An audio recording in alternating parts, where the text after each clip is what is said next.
Kinay sakit. Wala ko'y sakit. Wala. Dok.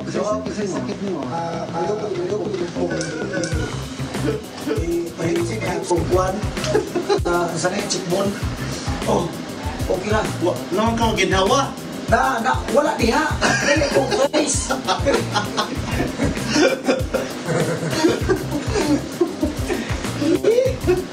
Kaya, sila na rin. Kasi mga COVID. Matapos nga ang matinding pakikipaglaban nitong pambato ng Pilipinas na si Roland Bunot Abante sa AGT, nakatanggap kaya ito ng patas at walang bias sa pagka-eliminate? Pero bago natin pagpatuloy ang video natin na to, please like, subscribe at pakihit na rin ang notification bell. Ayan na nga, ayan ang napakalalim na katanungan ng ating mga subscriber at mga taga-suporta ni Roland Bunot Abante. Well, ayon nga sa nababasa ko doon sa mga comment sa video ko, maraming nagsasabi na wrong choice daw ang kinanta ni Roland Bunot Abante kaya siya hindi pumasok doon sa top 4.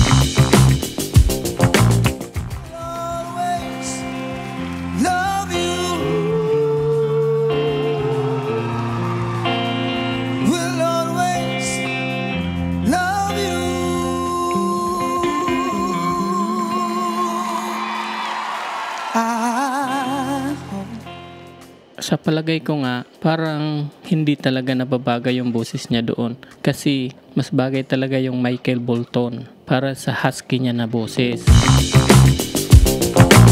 Subalit, hindi ako professor para sa mga voice lesson kaya yun lang ang opinion ko. At marami namang nagsang-ayo na maganda daw ang performance niya. Kung kayo ang tatanungin, ano sa palagay nyo?